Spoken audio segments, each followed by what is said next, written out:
हरे कृष्णा, राधे राधे। सभी भक्तों को सादर प्रणाम। आप सभी भक्तों का दिन मंगलमय हो। भक्तों, आज रसपान कीजिए श्रीमद् भागवत महापुराण के चौथे अध्याय की कथा। भक्तों, श्रीमद् भागवत महापुराण के आज के इस अध्याय में अश्वत्थामा द्वारा द्रौपदी के पुत्रों का मारा जाना और अर्जुन के द्वारा अश्वत्थामा का मान मर्दन तथा गर्भ में परीक्षित की रक्षा, कुंती के द्वारा भगवान की स्तुति और युधिष्ठिर आदि का भीष्म जी के पास जाना और भगवान श्री कृष्ण की स्तुति करते हुए भीष्म जी का प्राण त्यागना, श्री कृष्ण का द्वारका गमन, द्वारका में श्री कृष्ण का राजोचित स्वागत की कथा का रसपान करेंगे। तो चलिए भक्तों, वीडियो शुरू करते हैं। श्री सौनक जी ने पूछा, सूत जी, सर्वज्ञ एवं सर्वशक्तिमान व्यास भगवान ने नारद जी का अभिप्राय सुन लिया, फिर उनके चले जाने पर उन्होंने क्या किया? श्री सूत जी ने कहा, ब्रह्म नदी सरस्वती के पश्चिम तट पर सम्याप्रास नाम का एक आश्रम है। वहाँ ऋषियों के यज्ञ ही चलते रहते हैं। वहीं व्यास जी का अपना आश्रम है। उसके चारों ओर बेर का सुंदर वन है। उस आश्रम में बैठकर उन्होंने आचमन किया और स्वयं अपने मन को समाहित किया। उन्होंने भक्ति योग के द्वारा अपने मन को पूर्णतः एकाग्र और निर्मल करके आदि पुरुष परमात्मा और उनके आश्रय से रहने वाली माया को देखा। इसी माया से मोहित होकर यह जीव तीनों गुणों से अतीत होने पर भी अपने को त्रिगुणात्मक मान लेता है और इस मान्यता के कारण होने वाले अनर्थों को भोगता है। इन अनर्थों की शांति का साक्षात साधन है केवल भगवान का भक्ति योग, परंतु संसार के लोग इस बात को नहीं जानते। यही समझकर उन्होंने इस परमहंसों की संहिता श्रीमद् भागवत की रचना की।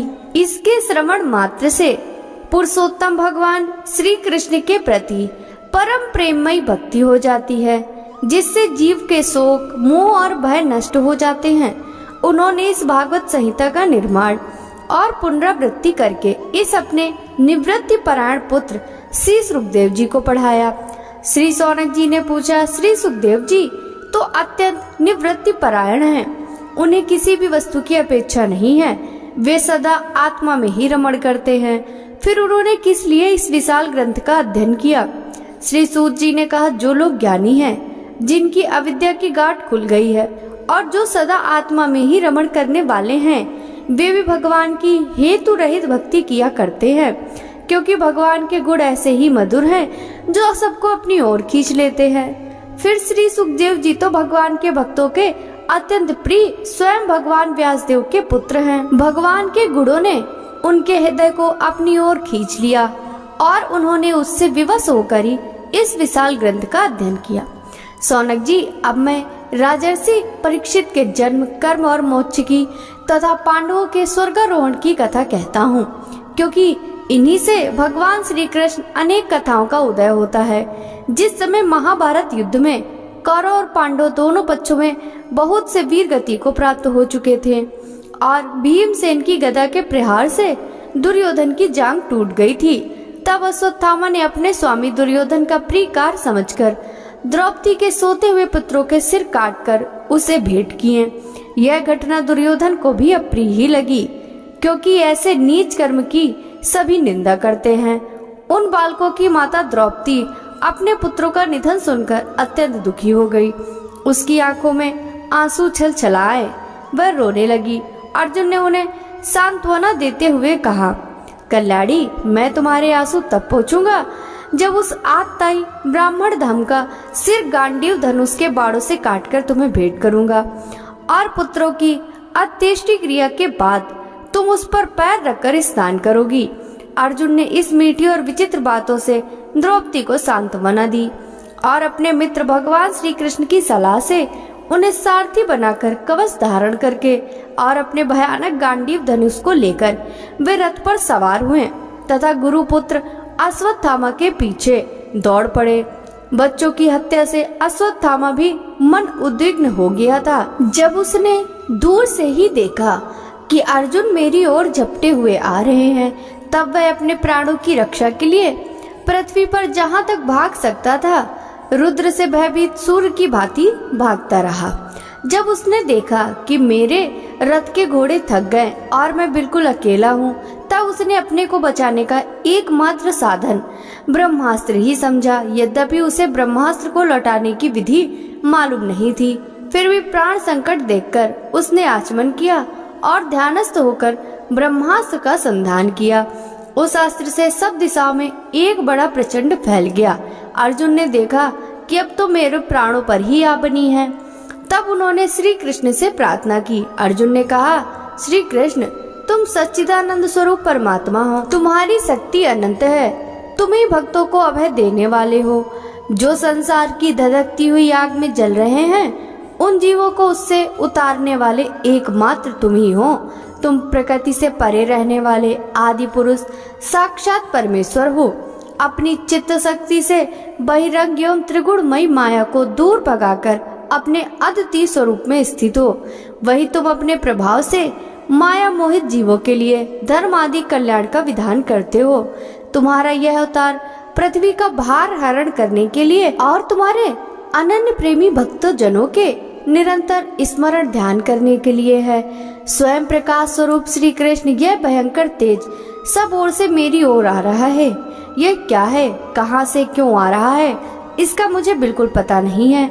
भगवान ने कहा, अर्जुन, यह अश्वत्थामा का चलाया हुआ ब्रह्मास्त्र है। यह बात समझ लो कि प्राण संकट उपस्थित होने से उसने इसका प्रयोग तो कर दिया, परंतु वह इस अस्त्र को लौटाना नहीं जानता। किसी भी दूसरे अस्त्र में इसको दबा देने की शक्ति नहीं है। तुम शास्त्रास्त्र विद्या को भली भांति जानते हो। ब्रह्मास्त्र के तेज से ही ब्रह्मास्त्र की प्रचंड अग्नि को बुझा दो। सूत जी कहते हैं, अर्जुन विपक्षी वीरों को मारने में बड़े प्रवीण थे। भगवान की बात सुनकर उन्होंने आचमन किया और भगवान की परिक्रमा करके ब्रह्मास्त्र के निवारण के लिए ब्रह्मास्त्र का ही संधान किया।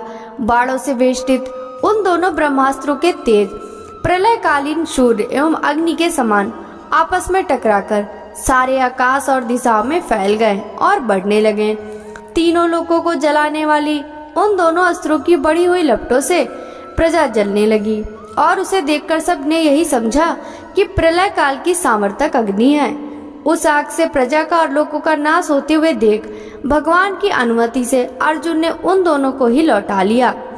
अर्जुन की आंखें क्रोध से लाल लाल हो रही थी। उन्होंने झपटकर उस क्रूर अश्वत्थामा को पकड़ लिया और जैसे कोई रस्सी से पशु को बांध ले वैसे ही बांध लिया। अश्वत्थामा को बलपूर्वक बांधकर अर्जुन ने जब शिविर की ओर ले जाना चाहा, तब उनसे कमल नयन भगवान श्री कृष्ण ने कुपित होकर कहा, अर्जुन, इस ब्राह्मण धम को छोड़ देना ठीक नहीं है, इसको तो मार ही डालो। इसने रात में सोए हुए निरपराध बालकों की हत्या की है।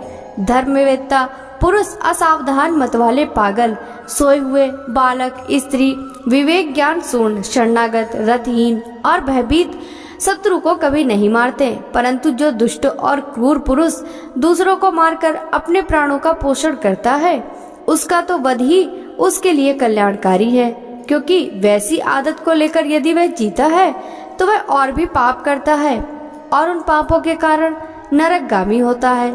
फिर मेरे सामने तुमने द्रौपदी से प्रतिज्ञा की थी कि मानवती, जिसने तुम्हारे पुत्रों का वध किया है, उसका सिर मैं उतार लाऊंगा। इस पापी कुलंगार आतताई ने तुम्हारे पुत्रों का वध किया है और अपने स्वामी दुर्योधन को भी दुख पहुंचाया है, इसलिए अर्जुन, इसे मार ही डालो। भगवान श्री कृष्ण ने अर्जुन के धर्म की परीक्षा लेने के लिए इस प्रकार प्रेरणा की, परंतु अर्जुन का हृदय महान था। यद्यपि अश्वत्थामा ने उनके पुत्रों की हत्या की, फिर भी अर्जुन के मन में गुरु पुत्र को मारने की इच्छा न हुई। इसके बाद अपने मित्र और सारथी श्री कृष्ण के साथ वे अपने युद्ध शिविर में पहुंचे। वहां अपने मृत पुत्रकों के लिए शोक करती हुई द्रौपदी को उसे सौंप दिया। द्रौपदी ने देखा कि अश्वत्थामा पशु की तरह बांधकर लाया गया। निंदित कर्म करने के कारण उसका मुख नीचे की ओर झुका हुआ है। अपना अनिष्ट करने वाले गुरुपुत्र अश्वत्थामा को इस प्रकार अपमानित देखकर द्रौपदी का कोमल हृदय कृपा से भर आया और उसने अश्वत्थामा को नमस्कार किया। गुरुपुत्र का इस प्रकार बांधकर लाया जाना सती द्रौपदी को सहन नहीं हुआ। उसने कहा, छोड़ दो, इन्हें छोड़ दो, ये ब्राह्मण हैं, हम लोगों के अत्यंत पूजनीय हैं, जिनकी कृपा से आपने रहस्य के साथ सारे धनुर्वेद और प्रयोग तथा उपसंहार के साथ संपूर्ण शास्त्रों का ज्ञान प्राप्त किया है। वे आपके आचार्य द्रोण ही पुत्र के रूप में आपके सामने खड़े हैं। उनकी अर्धांगिनी कृपी अपने वीर पुत्र की ममता से ही अपने पति का अनुगमन नहीं कर सकी। वे अभी जीवित हैं। महाभाग्यवान आर्यपुत्र, आप तो बड़े धर्मज्ञ हैं। जिस गुरुवंश की नित्य पूजा और वंदना करनी चाहिए, उसी को व्यथा पहुंचाना आपके योग्य कार्य नहीं है। जैसे अपने बच्चों के मर जाने से मैं दुखी होकर रो रही हूँ और मेरी आंखों से बार बार आंसू निकल रहे हैं, वैसे ही इनकी माता पतिव्रता गौतमी न रोए। जो उच्च छगल राजा अपने कुकृत्यों से ब्राह्मण कुल को कुपित कर देते हैं, वह कुपित ब्राह्मण कुल उन राजाओं को सपरिवार शोकाग्नि में डालकर शीघ्र ही भस्म कर देता है। सूत जी ने कहा, सौनक आदि ऋषियों, द्रौपदी की बात धर्म और न्याय के अनुकूल थी। उसमें कपट नहीं था, करुणा और समता थी। इतियो राजा युधिष्ठिर ने रानी के निहित भरे श्रेष्ठ वचनों का अभिनंदन किया। साथ ही नकुल, सहदेव, सात्यकी, अर्जुन, स्वयं भगवान श्री कृष्ण और वहां पर उपस्थित सभी नर नारियों ने द्रौपदी की बात का समर्थन किया। उस समय क्रोधित होकर भीमसेन ने कहा, जिसने सोते हुए बच्चों को न अपने लिए और न अपने स्वामी के लिए बल्कि व्यर्थ ही मार डाला, उसका तो वध ही उत्तम है। भगवान श्री कृष्ण ने द्रौपदी और भीमसेन की बात सुनकर और अर्जुन की ओर देखकर कुछ हंसते हुए कहा। भगवान श्री कृष्ण बोले, पतित ब्राह्मण का भी वध नहीं करना चाहिए और आतताई को मार ही डालना चाहिए। शास्त्रों में मैंने ये दोनों ही बात कही हैं, इसलिए मेरी दोनों आज्ञा का पालन करो। तुमने द्रौपदी को सांत्वना देते समय जो प्रतिज्ञा की थी, उसे भी सत्य करो। साथ ही भीमसेन, द्रौपदी और मुझे जो प्रिय लगे वह भी करो। सूत जी कहते हैं, अर्जुन भगवान के हृदय की बात तुरंत ताड़ गए। उन्होंने अपनी तलवार से अश्वत्थामा के सिर की मणि उसके बालों के साथ उतार ली। बालकों की हत्या करने से वह श्रीहीन तो पहले ही हो गया था, अब मणि और ब्रह्म तेज से भी रहित हो गया। इसके बाद उन्होंने रस्सी का बंधन खोलकर उसे शिविर से निकाल दिया। मूड़ देना, धन छीन लेना और स्थान से बाहर निकाल देना, यह ब्राह्मण धमों का वध है। उनके लिए इससे भिन्न शारीरिक वध का विधान नहीं है। पुत्रों की मृत्यु से द्रौपदी और पांडव सभी शोकातुर हो रहे थे। अब उन्होंने अपने मरे हुए भाई बंधुओं की दहादी अंत्येष्टि क्रिया की। सूत जी कहते हैं, इसके बाद पांडव श्री कृष्ण के साथ जलांजलि के इच्छुक मरे हुए स्वजनों का तर्पण करने के लिए स्त्रियों को आगे करके गंगा तट पर गए। वहां उन सब ने मृत बंधुओं को जल दान दिया और उनके गुणों का स्मरण करके बहुत विलाप किया। तदंतर भगवान के चरण कमलों की धूलि से पवित्र गंगा जल में पुनः स्नान किया। वहां अपने भाइयों के साथ कुरुपति महाराज युधिष्ठिर, धृतराष्ट्र, पुत्र शोक से व्याकुल गांधारी, कुंती और द्रौपदी सब बैठकर मरे हुए स्वजनों के लिए शोक करने लगे। भगवान श्री कृष्ण ने धौम्यादि मुनियों के साथ उनको सांत्वना दी और समझाया कि संसार के सभी प्राणी काल के अधीन हैं, मौत से किसी को कोई बचा नहीं सकता। इस प्रकार भगवान श्री कृष्ण ने अजात शत्रु महाराज युधिष्ठिर को उनका वह राज्य और दूरतों ने छल से छीन लिया था वापस दिलाया तथा द्रौपदी के केशों का स्पर्श करने से जिनकी आयु क्षीण हो गई थी, उन दुष्ट राजाओं का वध कराया। साथ ही युधिष्ठिर के द्वारा उत्तम सामग्रियों से तथा पुरोहितों से 3 अश्वमेध यज्ञ कराए। इस प्रकार युधिष्ठिर के पवित्र यश को 100 यज्ञ करने वाले इंद्र के यश की तरह सब ओर फैला दिया। इसके बाद भगवान श्री कृष्ण ने वहां से जाने का विचार किया। उन्होंने इसके लिए पांडवों से विदा ली और व्यास आदि ब्राह्मणों का सत्कार किया। उन लोगों ने भी भगवान का बड़ा ही सम्मान किया। तदंतर सात्यकी और उद्धव के साथ द्वारका जाने के लिए वे रथ पर सवार हुए। उस समय उन्होंने देखा कि उत्तरा भय से विवल होकर सामने से दौड़ी चली आ रही है। उत्तरा ने कहा, देवाधिदेव जगदीश्वर, आप महायोगी हैं, आप मेरी रक्षा कीजिए, रक्षा कीजिए। आपके अतिरिक्त इस लोक में मुझे अभय देने वाला और कोई नहीं है, क्योंकि यहाँ सभी परस्पर एक दूसरे की मृत्यु के निमित्त बन रहे हैं। प्रभु आप सर्वशक्तिमान हैं। यह धधकते हुए लोहे का बाण मेरी ओर दौड़ा आ रहा है। स्वामिन, यह मुझे भले ही जला डाले, परंतु मेरे गर्भ को नष्ट न करे, ऐसी कृपा कीजिए। सूत जी कहते हैं, भक्त वत्सल भगवान श्री कृष्ण उसकी बात सुनते ही जान गए कि अश्वत्थामा ने पांडवों के वंश को निर्बीज करने के लिए ब्रह्मास्त्र का प्रयोग किया। सौनक जी, उस समय पांडवों ने भी देखा कि जलते हुए 5 बाण हमारी ओर आ रहे हैं, इसलिए उन्होंने भी अपने अपने अस्त्र उठा लिए। सर्वशक्तिमान भगवान श्री कृष्ण अपने अनन्य प्रेमियों पर, शरणागत भक्तों पर बहुत विपत्ति आई जानकर अपने निज अस्त्र सुदर्शन चक्र से उन निज जानों की रक्षा की। योगेश्वर श्री कृष्ण समस्त प्राणियों के हृदय में विराजमान आत्मा हैं। उन्होंने उत्तरा के गर्भ को पांडवों की वंश परंपरा चलाने के लिए अपनी माया के कवच से ढक दिया। सौनक जी, यद्यपि ब्रह्मास्त्र अमोघ है और उसके निवारण का कोई उपाय भी नहीं है, फिर भी भगवान श्री कृष्ण के तेज के सामने आकर वह शांत हो गया। यह कोई आश्चर्य की बात नहीं समझनी चाहिए, क्योंकि भगवान तो सर्वशक्तिमान हैं। वे ही अपनी निज शक्ति माया से स्वयं अजन्मा होकर भी इस संसार की सृष्टि, रक्षा और संहार करते हैं। जब भगवान श्री कृष्ण जाने लगे, तब ब्रह्मास्त्र की ज्वाला से मुक्त अपने पुत्रों के और द्रौपदी के साथ सती कुंती ने भगवान श्री कृष्ण की इस प्रकार स्तुति की।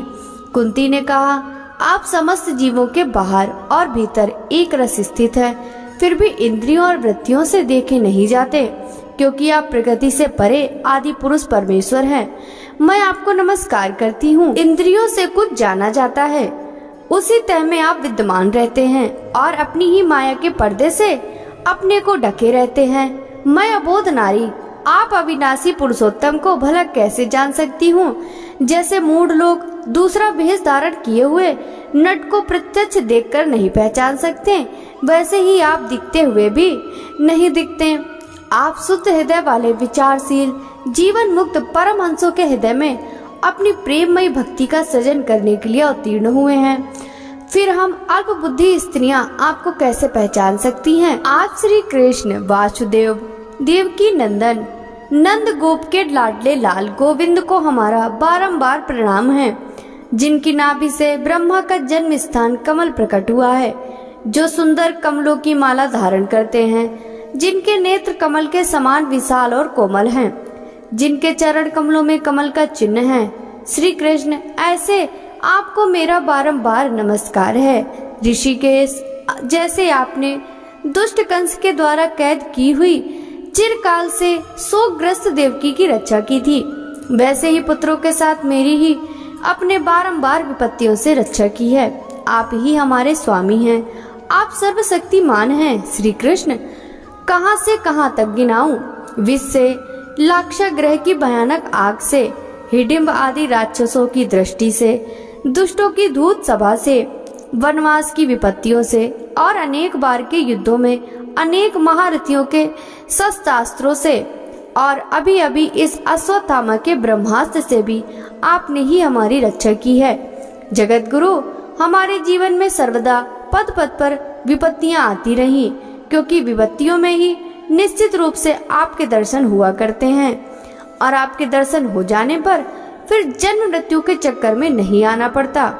ऊंचे कुल में जन्म, ऐश्वर्य, विद्या और संपत्ति के कारण जिसका घमंड बढ़ रहा है, वह मनुष्य तो आपका नाम भी नहीं ले सकता, क्योंकि आप तो उन लोगों को दर्शन देते हैं जो अकिंचन हैं। आप निर्धनों के परम धन हैं। माया का प्रपंच आपका स्पर्श भी नहीं कर सकता। आप अपने आप में ही विहार करने वाले परम शांत स्वरूप हैं। आप ही केवल मोक्ष के अधिपति हैं। आपको मैं बार बार नमस्कार करती हूँ। मैं आपको अनादि अनंत सर्वव्यापक सबके नियंता काल रूप परमेश्वर समझती हूँ। संसार के समस्त पदार्थ और प्राणी आपस में टकराकर विषमता के कारण परस्पर विरुद्ध हो रहे हैं, परंतु आप सब में समान रूप से विचर रहे हैं। भगवान, आप जब मनुष्यों की सी लीला करते हैं, तब आप क्या करना चाहते हैं, यह कोई नहीं जानता। आपका कभी कोई न प्रिय है और ना अप्रिय। आपके संबंध में लोगों की बुद्धि ही विषम हुआ करती है। आप विश्व के आत्मा हैं, विश्व रूप हैं। ना आप जन्म लेते हैं और ना ही कर्म करते हैं, फिर भी पशु पक्षी मनुष्य ऋषि जलचर आदि में आप जन्म लेते हैं और उन योनियों के अनुरूप दिव्य कर्म भी करते हैं। यह आपकी लीला ही तो है।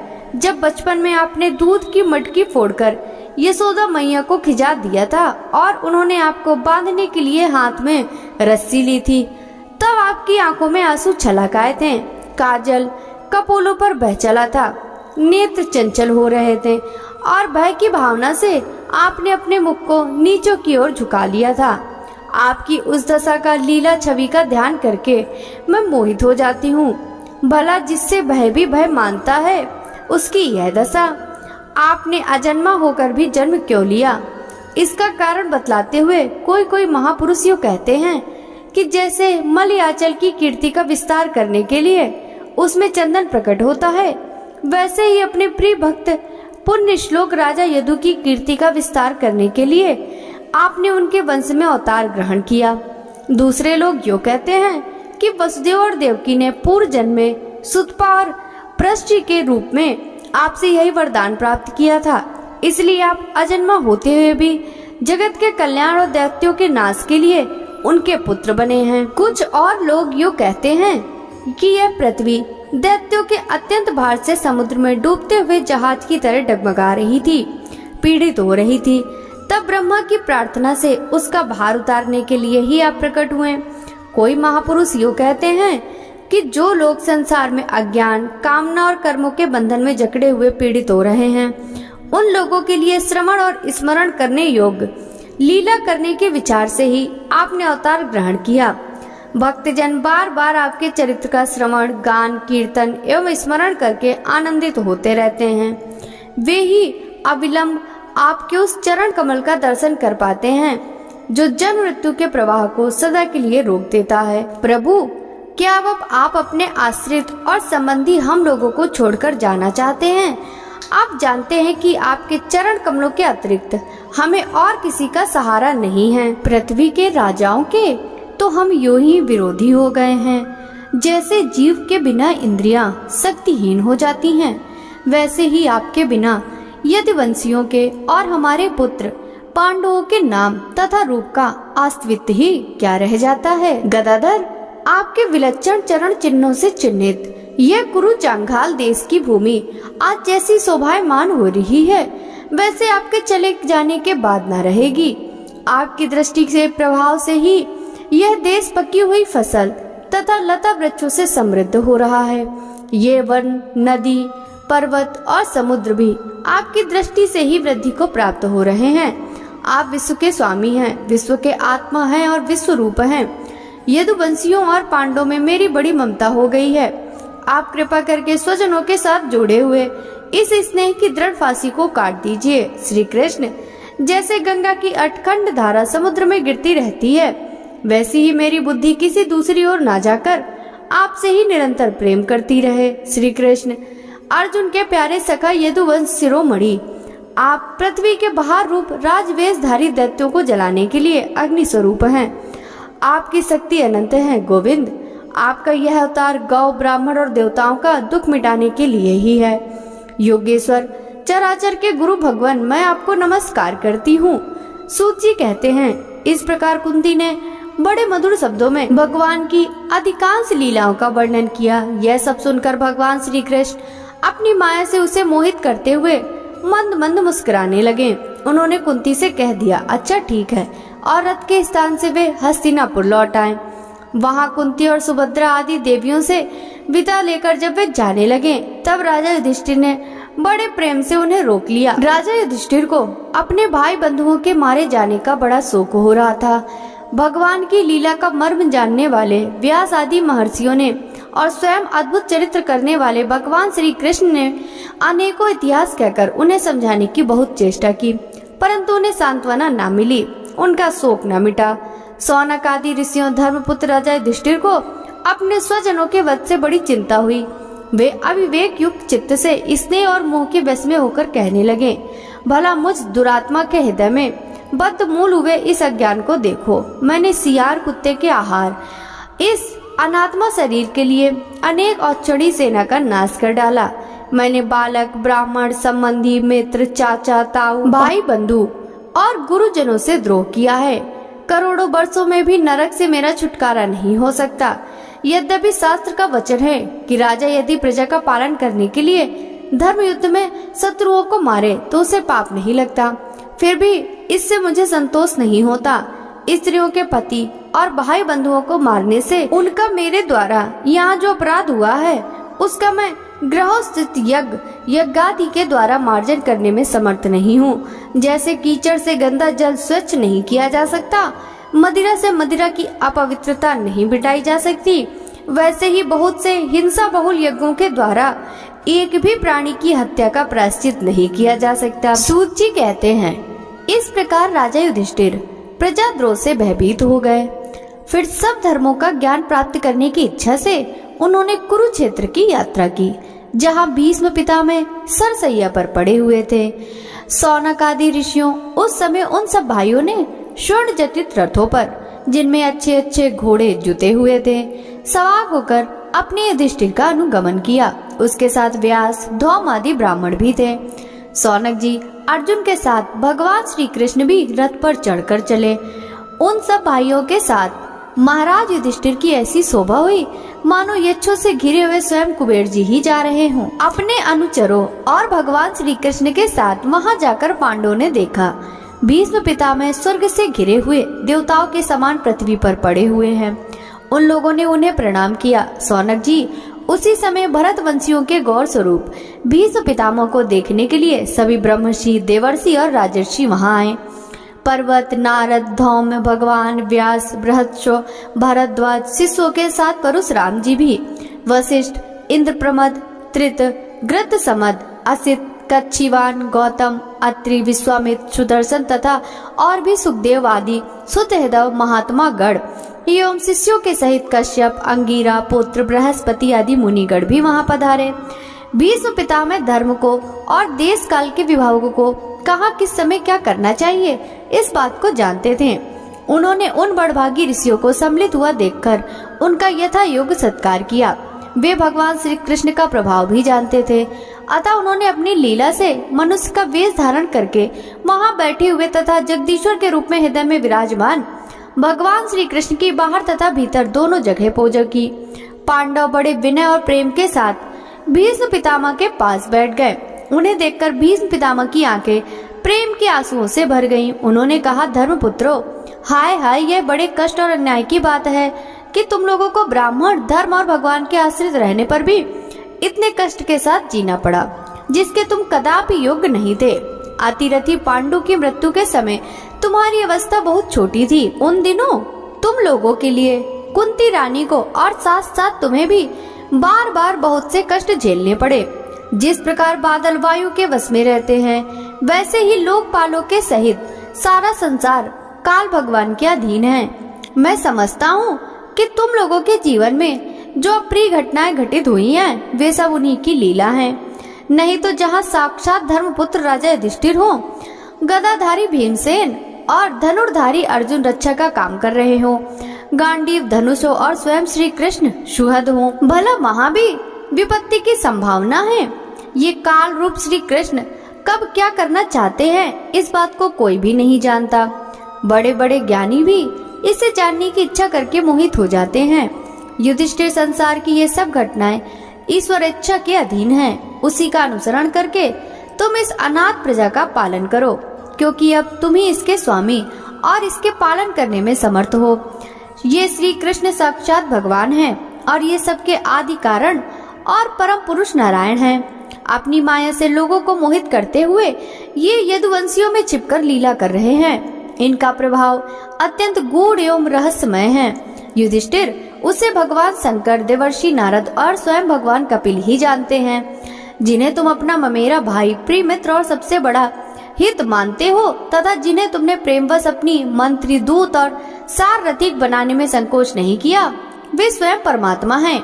इनका सर्वात्मा, समदर्शी, अद्वितीय, अहंकार रहित और निष्पाप परमात्मा में उन ऊंचे नीचे कार्यों के कारण भी किसी प्रकार की विषमता नहीं होती। युधिष्ठिर, इस समय सर्वत्र सम होने पर भी देखो तो सही, वे अपने अन्य प्रेमी भक्तों पर कितनी कृपा करते हैं। यही कारण है कि ऐसे समय में जबकि मैं अपने प्राणों का त्याग करने जा रहा हूँ, इन भगवान श्री कृष्ण ने मुझे साक्षात दर्शन दिया। भगवत परायण योगी पुरुष भक्ति भाव से इनमें अपना मन लगाकर और वाणी से इनके नाम का कीर्तन करते हुए शरीर का त्याग करते हैं और कामनाओं से छल तथा कर्म के बंधन से छूट जाते हैं। वे ही देव भगवान अपने प्रसन्न हाथ और रक्त कमल के समान अरुण नेत्रों से उल्लसित मुख वाले चतुर्भुज रूप से, जिसका और लोगों को केवल ध्यान में दर्शन होता है, तब तक यही स्थित रहकर प्रतीक्षा करें जब तक मैं इस शरीर का त्याग न कर दूं। सूत जी कहते हैं, युधिष्ठिर ने उनकी बात सुनकर सरसैया पर सोए हुए भीष्म पितामह से बहुत से ऋषियों के सामने ही नाना प्रकार के धर्मों के संबंध में अनेकों रहस्य पूछे। तब तत्ववेत्ता भीष्म पितामह ने वर्ण और आश्रम के अनुसार पुरुष के स्वाभाविक धर्म और वैराग तथा राग के कारण विभिन्न रूप बतलाए हुए निवृत्ति और प्रवृत्ति रूप द्विविध धर्म, दान धर्म, राजधर्म, मोक्ष धर्म, स्त्री धर्म और भगवत धर्म, इन सब का अलग अलग संक्षेप और विस्तार से वर्णन किया।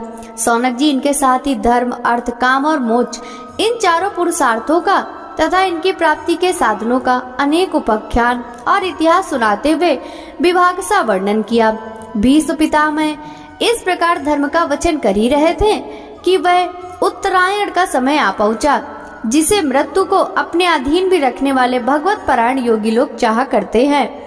उस समय हजारों रथियों के नेता भीष्म पितामह ने वाणी का संयम करके मन को सब ओर से हटाने का अपने सामने स्थित आदि पुरुष भगवान श्री कृष्ण में लगा दिया। भगवान श्री कृष्ण के सुंदर चतुर्भुज विग्रह पर उस समय पीताम्बर फहरा रहा था। भीष्म जी की आंखें उसी पर एक टक लगी रह गई।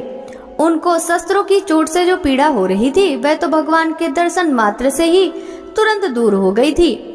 जहाँ भगवान की विशुद्ध धारणा से उनके जो कुछ अशुभ शेष थे, वे भी नष्ट हो गए। अब शरीर छोड़ने के समय उन्होंने अपनी समस्त इंद्रियों के वृत्ति विलास को रोक दिया और बड़े प्रेम से भगवान की स्तुति की।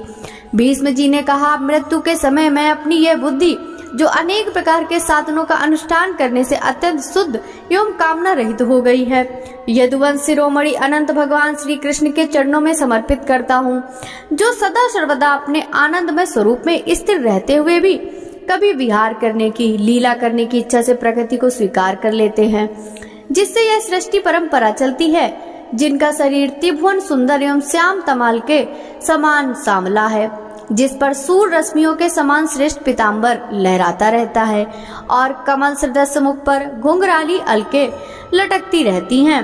उन अर्जुन सखा श्री कृष्ण में मेरी निष्कपट प्रीति हो। मुझे युद्ध की समय उनकी वह विलक्षण छवि याद आती है। उनके मुख पर लहराते हुए घुंघराले बाल घोड़ों की टापकी धूल में मटमैले हो गए थे और पसीने की छोटी छोटे बूंदे सुभायमान हो रही थी। मैं अपने तीखे बाड़ों से उनकी त्वचा को भींच रहा था।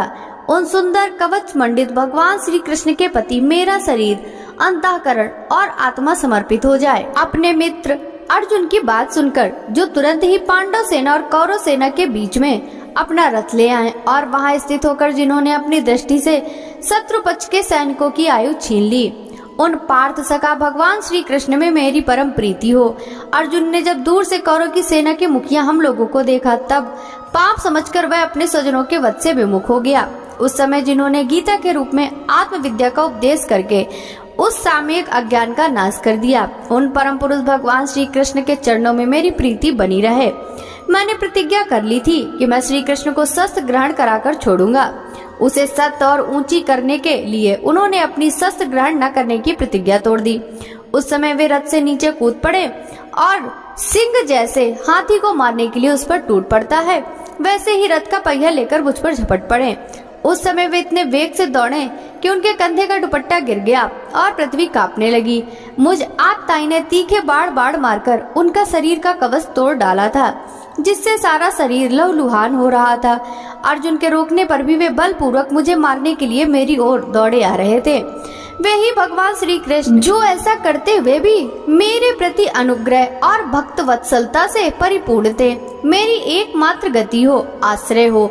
अर्जुन के रथ की रक्षा में सावधान जी श्री कृष्ण के बाएं हाथ में घोड़ों की रास्ती और दाहिने हाथ में चाबुक, इन दोनों की शोभा से उस समय जिनकी अपूर्व छवि बन गई थी तथा महाभारत युद्ध में मारने वाले वीर जिनकी इस छवि का दर्शन करते रहने के कारण शारीरूप मोक्ष को प्राप्त हो गए, उन्हीं पार्थ सारथी भगवान श्री कृष्ण में मुझ मरणासन की परम प्रीति हो, जिनकी लटकीली सुंदर चाल, हाव भाव युक्त चेष्टाएं, मधुर मुस्कान और प्रेम भरी चितवन से अत्यंत सम्मानित गोपियां रासलीला में उनके अंतर ध्यान हो जाने पर प्रेमोन्माद से मतवाली होकर जिनकी लीलाओं का अनुकरण करके तन्मय हो गई थी, उन्हीं भगवान श्री कृष्ण में मेरा परम प्रेम हो।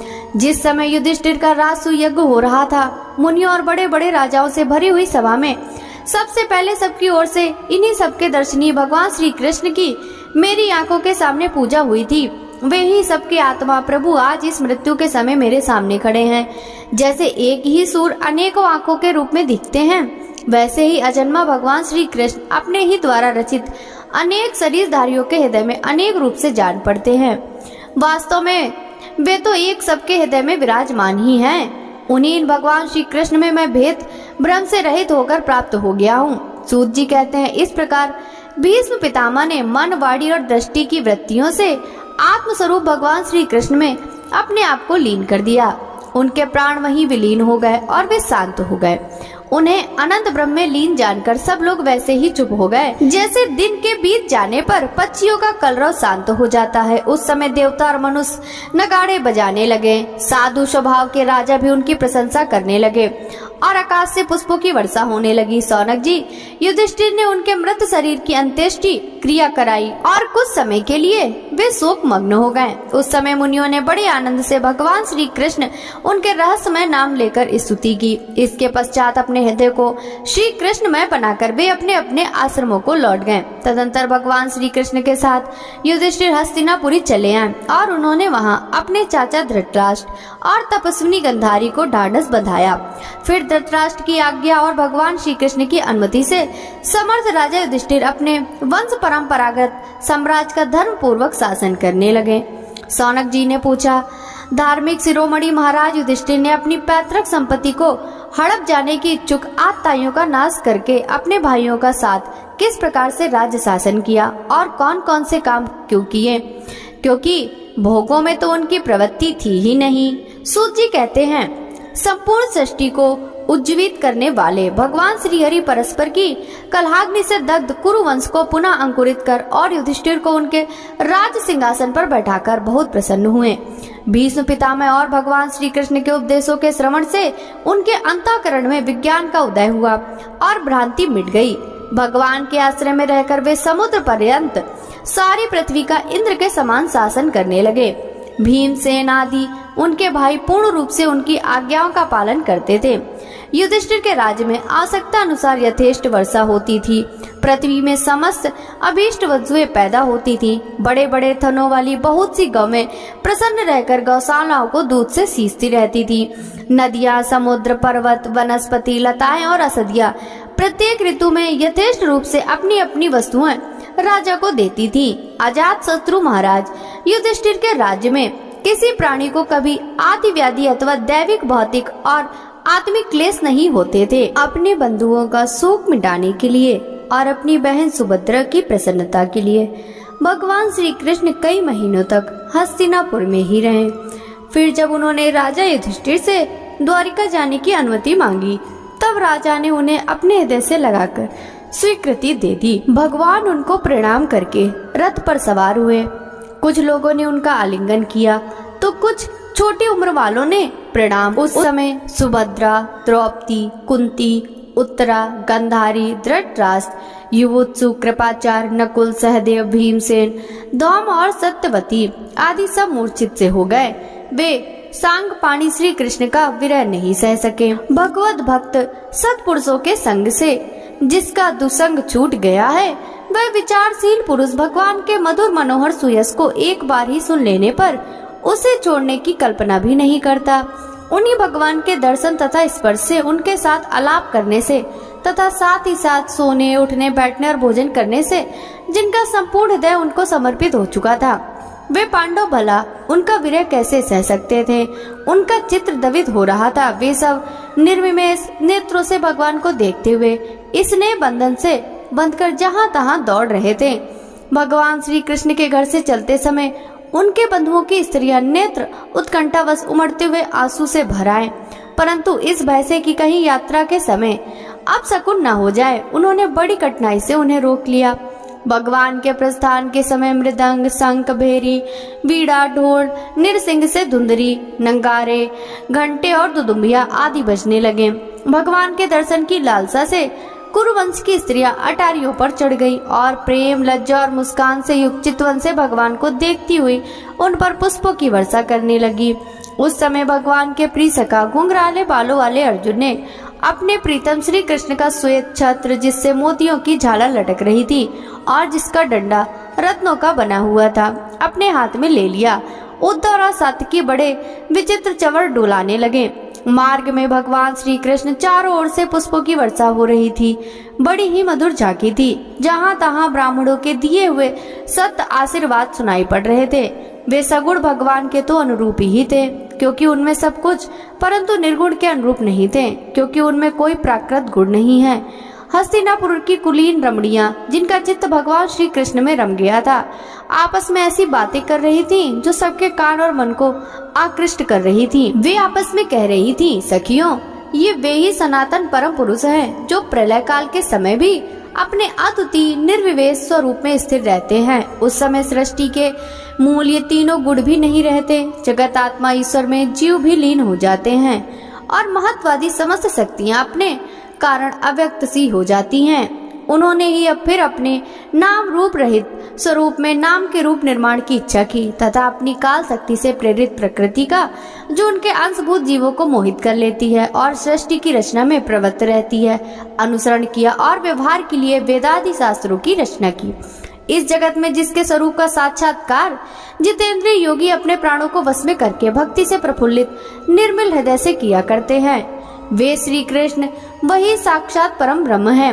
वास्तव में इन्हीं की भक्ति से अंतःकरण की पूर्ण शुद्धि हो सकती है। योग आदि के द्वारा सखी वात्सों में ये वही हैं जिनकी सुंदर लीलाओं का गायन वेदों और दूसरे गोपनीय शास्त्रों में व्यासादि रहस्यवादी ऋषियों ने किया है, जो एक अद्वितीय ईश्वर हैं और अपनी लीला से जगत की सृष्टि, पालन तथा संहार करते हैं, परंतु उनमें आसक्त नहीं होते।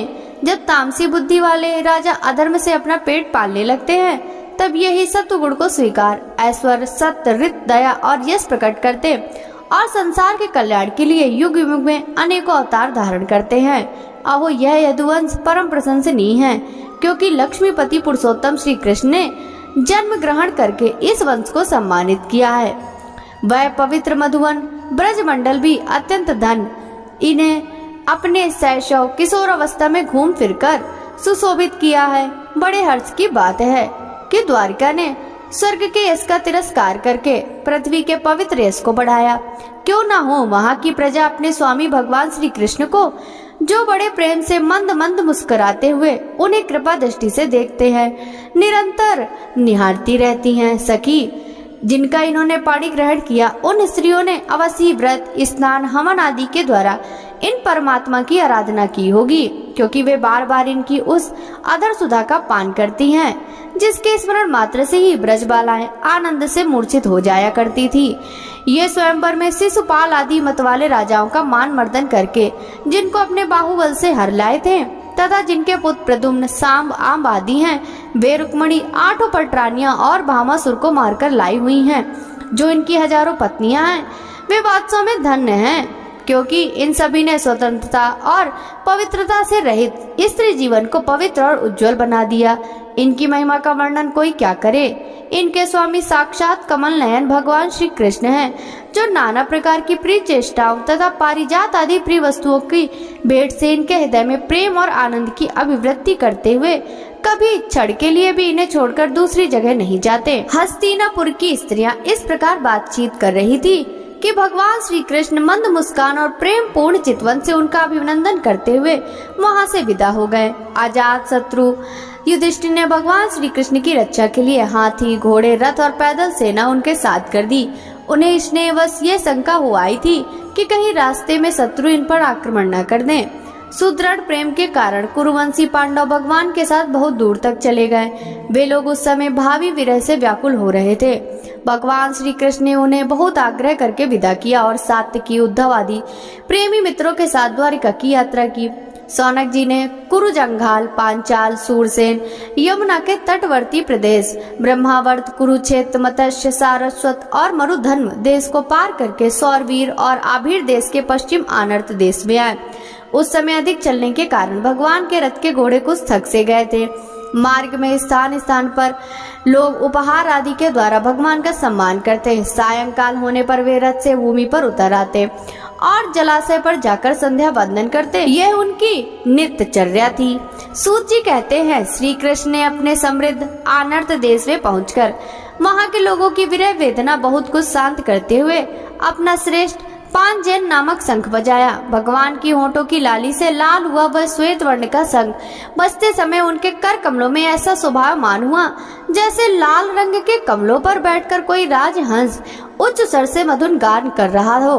भगवान के शंख की वह ध्वनि संसार को भयभीत करने वाली है। उसे सुनकर सारी प्रजा अपने स्वामी श्री कृष्ण के दर्शन की लालसा से नगर के बाहर निकल आई। भगवान श्री कृष्ण आत्मा राम हैं। वे अपने आत्मलाभ से ही सदा सर्वदा पूर्ण काम हैं। फिर भी जैसे लोग बड़े आदर से भगवान सूर्य को भी दीप दान करते हैं, वैसे ही अनेक प्रकार की भेंटों से प्रजा ने श्री कृष्ण का स्वागत किया। सबके मुख कमल प्रेम से खिल उठे। वे हर्ष गदगद वाणी से सबके सुहृद और संरक्षक भगवान श्री कृष्ण की ठीक वैसी ही स्तुति करने लगे जैसे बालक अपने पिता से अपनी तोतली बोली में बातें करते हैं। स्वामिन, हम आपके उन चरण कमलों को सदा सर्वदा प्रणाम करते हैं जिनकी वंदना ब्रह्मा, शंकर और इंद्र तक करते हैं, जो इस संसार में परम कल्याण के चाहने वालों के लिए सर्वोत्तम आश्रय है, जिनकी शरण लेने पर परम समर्थ काल भी एक बालक बाकार नहीं रह सकता। विश्व भावन, आप ही हमारे पिता, सुहृद, स्वामी और पिता हैं। आप ही हमारे सद्गुरु और परम आराध्य देव हैं।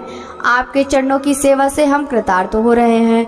आप ही हमारा कल्याण करें। आहा, हम आपको पाकर सनात हो गए, क्योंकि आपके सर्व सौंदर्य सार अनुपम रूप का हम दर्शन करते रहते हैं।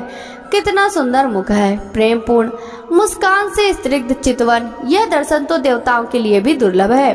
कमल नयन श्री कृष्ण, जब आप अपने बंधु बांधवों से मिलने के लिए हस्तिनापुर अथवा मथुरा चले जाते हैं, तब आपके बिना हमारा एक एक क्षण कोटि कोटि वर्षों के समान लंबा हो जाता है। आपके बिना हमारी दशा वैसे हो जाती है जैसे सूर्य के बिना आंखों की। भक्त वत्सल भगवान श्री कृष्ण प्रजा के मुख से ऐसे वचन सुनते हुए और अपनी कृपामयी दृष्टि से उन पर अनुग्रह की वृष्टि करते हुए द्वारिका में प्रविष्ट हुए। जैसे नाग अपनी नगरी भोगवती यानी पतालपुरी की रक्षा करते हैं, वैसे ही भगवान की वह द्वारिकापुरी भी मधु, भोज, दशार, अर, कुकुर, अंधक और वृष्णिवंशी यादवों से, जिनके पराक्रम की तुलना किसी से भी नहीं की जा सकती, सुरक्षित थी। वह पूरी समस्त ऋतुओं के संपूर्ण वैभव से संपन्न एवं पवित्र वृक्षों एवं लताओं के कुंजों से युक्त थी। स्थान स्थान पर फलों से पूर्ण उद्यान, पुष्प वाटिका एवं क्रीड़ा वन थे। बीच बीच में कमल युक्त सरोवर नगर की शोभा बढ़ा रहे थे। नगरों के फाटकों, महल के दरवाजों और सड़कों पर भगवान के स्वागतार्थ बंदरवाने लगाई गई थी। चारों चित्र विचित्र ध्वजा पताकाएं फहराई रही थी, जिनसे उन स्थानों पर घाम का कोई प्रभाव नहीं पड़ता था। उसके राजमार्ग, अन्य सड़कें, बाजार और चौक छाड़ बुहार कर सुगंधित जल से सींच दिए गए थे और भगवान के स्वागत के लिए बरसाए हुए फल, फूल, अक्षत, अंकुर चारों ओर बिखरे हुए थे। घरों के प्रत्येक द्वार पर दही, अक्षत, फल, ईख, जल से भरे हुए कलश, उपहार की वस्तुएं और धूप दीप आदि सजा दिए गए थे। उदार शिरोमणि वसुदेव, अक्रूर, उग्रसेन, अद्भुत पराक्रमी बलराम, प्रद्युम्न, चारुदेशन और जाम्बवती नंदन सांब ने यह सुना कि हमारे प्रीतम भगवान श्री कृष्ण आ रहे हैं, तब उनके मन में इतना आनंद उमड़ा कि उन लोगों ने सभी आवश्यक कार्य, सोना, बैठना और भोजन आदि छोड़ दिए। प्रेम के आवेग से उनका हृदय उछलने लगा। वे मंगल शकुन के लिए एक गजराज को आगे करके स्वस्तन पाठ करते हुए और मांगलिक सामग्रियों से सुसज्जित ब्राह्मणों को साथ लेकर चले। शंख और तुरही आदि बजने लगे और वेद ध्वनि होने लगी। वे सब हर्षित होकर रथों पर सवार हुए और बड़ी आदर बुद्धि से भगवान की अगवानी करने चले। साथ ही भगवान श्री कृष्ण के दर्शन के लिए उत्सुक सैकड़ों श्रेष्ठ वरांगनाएं, जिनके मुख कपोलों पर चमचमाते हुए कुंडलों की कांति पड़ने से बड़े सुंदर दिखते थे, पालकियों पर चढ़कर भगवान की अगवानी के लिए चले। बहुत से नट, नाचने वाले, गाने वाले, विरत बखाने वाले, सूत, मागध और बंदी जन भगवान श्री कृष्ण के अद्भुत चरित्रों का गायन करते हुए चले। भगवान श्री कृष्ण ने बंधु बांधवों, नागरिकों और सेवकों से उनकी योग्यता के अनुसार अलग अलग मिलकर सबका सम्मान किया। किसी को सिर झुकाकर प्रणाम किया, किसी को वाणी से अभिवादन किया, किसी को हृदय से लगाया, किसी से हाथ मिलाया, किसी की ओर देखकर मुस्कुरा भर दिया और किसी को केवल प्रेम भरी दृष्टि से देख लिया। जिसकी जो इच्छा थी उसे वही वरदान दिया। इस प्रकार चांडाल पर्यंत सबको संतुष्ट करके गुरुजन, सपत्नीक ब्राह्मण और वृद्धों तथा दूसरे लोगों को भी आशीर्वाद ग्रहण करते एवं बंदी जनों से विरुद्धावली सुनते हुए सबके साथ भगवान श्री कृष्ण ने नगर में प्रवेश किया। सौनक जी, जिस समय भगवान राजमार्ग से जा रहे थे उस समय द्वारिका की कुल कामनियां भगवान के दर्शनों को ही परम आनंद मानकर अपनी अपनी अटारियों पर चढ़ गईं। भगवान का वक्षस्थल स्थल मूर्तिमान सौंदर्य लक्ष्मी का निवास स्थान है। उनका मुखारविंद नेत्रों के द्वारा पान करने के लिए सौंदर्य सुधा से भरा हुआ पात्र है। उनकी भुजाएं लोकपालों को भी शक्ति देने वाली हैं। उनके चरण कमल भक्त परमहंसों के आश्रय हैं। उनके अंग अंग शोभा के धाम हैं। भगवान की इस छवि को द्वारिका वासी नित्य निरंतर निहारते रहते हैं, फिर भी उनकी आंखें एक क्षण के लिए भी तृप्त नहीं होती। द्वारिका के राजपथ पर भगवान श्री कृष्ण के ऊपर श्वेत वर्ण का छत्र तना हुआ था। श्वेत चवर डुलाए जा रहे थे। चारों ओर से पुष्पों की वर्षा हो रही थी। वेद पीताम्बर और वनमाला धारण किए हुए थे। इस समय वे ऐसे शोभायमान हुए मानो श्याम मेघ एक ही साथ सूर्य, चंद्रमा, इंद्रधनुष और बिजली से शोभायमान हो। भगवान सबसे पहले अपने माता पिता के महल में गए। वहां उन्होंने बड़े आनंद से देवकी आदि सातों माताओं को चरणों पर सिर रखकर प्रणाम किया और माताओं ने उन्हें अपने हृदय से लगाकर गोद में बिठा लिया। इस स्नेह के कारण उनके स्तनों से दूध की धारा बहने लगी।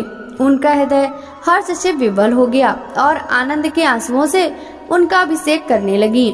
माताओं से आज्ञा लेकर वे अपने समस्त भोग सामग्रियों से संपन्न सर्वश्रेष्ठ भवन में गए। उसमें 16,000 पत्नियों के अलग अलग महल थे। अपने प्राणनाथ भगवान श्री कृष्ण को बहुत दिन बाहर रहने के बाद आया देखकर रानियों के हृदय में बड़ा आनंद हुआ। उन्हें अपने निकट देखकर वे एकाएक ध्यान छोड़कर हट खड़ी हुई। उन्होंने केवल आसन को ही नहीं बल्कि उन नियमों को भी त्याग दिया जिन उन्होंने पति के प्रवासी होने पर ग्रहण किया था। उस समय उनके मुख और नेत्रों में लज्जा छा गई। भगवान के प्रति उनका भाव बड़ा ही गंभीर था। उन्होंने पहले मन ही मन, फिर नेत्रों के द्वारा, तत्पश्चात पुत्रों के बहाने शरीर से उनका आलिंगन किया। सौनक जी, उस समय उनके नेत्रों में जो प्रेम के आंसू छलक आए थे उन्हें संकोचवश उन्होंने बहुत रोका, फिर भी विवशता के कारण वे ढलक ही गए। यद्यपि भगवान श्री कृष्ण एकांत में सर्वदा ही उनके पास रहते थे, तथापि उनके चरण कमल उन्हें पद पद पर नए नए जान पड़ते हैं। भला स्वभाव से ही चंचल लक्ष्मी, जिन्हें एक क्षण के लिए कभी भी नहीं छोड़ती, उनकी सन्निधि से किसी स्त्री को तृप्ति कैसे हो सकती है? जैसे वायु बासों के संघर्ष से दावानल पैदा कर सकती है, उन्हें जला देती है, वैसे ही पृथ्वी के भारभूत और शक्तिशाली राजाओं में परस्पर फूट डालकर बिना शस्त्र ग्रहण किए ही भगवान श्री कृष्ण ने उन्हें कई अक्षणी सेना सहित एक दूसरे से मरवा डाला और उसके बाद आप भी उपराम हो गए। साक्षात परमेश्वर ही अपनी लीला से इस मनुष्य लोक में अवतीर्ण हुए थे और सहस्त्रों रमणी रत्नों में रहकर उन्होंने साधारण मनुष्य की तरह क्रीड़ा की, जिनकी निर्मल और मधुर हंसी उनके हृदय में उन्मुक्त भावों को सूचित करने वाली थी, जिनकी लजीली चितवन चोट से बेसुध होकर विश्व विजयी कामदेव ने भी अपने धनुष का त्याग परित्याग कर दिया था। वे कमनी कामनियां अपने काम विलासों से जिनके मन में तनिक भी क्षोभ नहीं पैदा कर सकी, उन असंग भगवान श्री कृष्ण को संसार के लोग अपने ही समान कर्म करते देखकर आसक्त मनुष्य समझते हैं कि यह उनकी मूर्खता है। यह तो भगवान की भगवतवत्ता है कि वे प्रकृति में स्थित होकर भी उसके गुणों से कभी लिप्त नहीं होते। जैसे भगवान की शरणागत बुद्धि अपने में रहने वाले प्राकृत गुणों से लिप्त नहीं होती, वे मूढ़ स्त्रियां भी श्री कृष्ण को अपना एकांत सेवी स्त्री परायण भक्ति ही समझ बैठती हैं, क्योंकि वे अपने स्वामी के असर को नहीं जानती थीं।